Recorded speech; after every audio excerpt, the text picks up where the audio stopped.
السلام عليكم ورحمة الله وبركاته. الكثير من المواقع الإسبانية بدأت تتحدث عن اهتمام فريق ريال مدريد بلاعبنا المغربي لاعبنا المغربي نايف أكرد.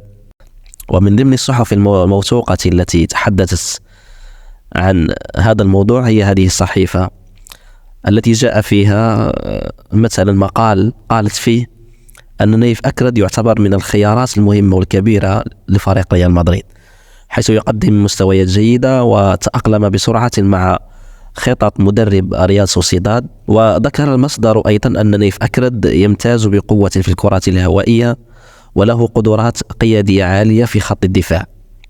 ومع إصابة مدافعي فريق ريال مدريد مؤخرا، جعل مدريد يضع نايف أكرد ضمن الخيارات المحتملة لتقديم عرض شتوي لويست هام، لأن ويست هام هي صاحبة العقد وهو مجرد معار لفريق ريال سوسيداد.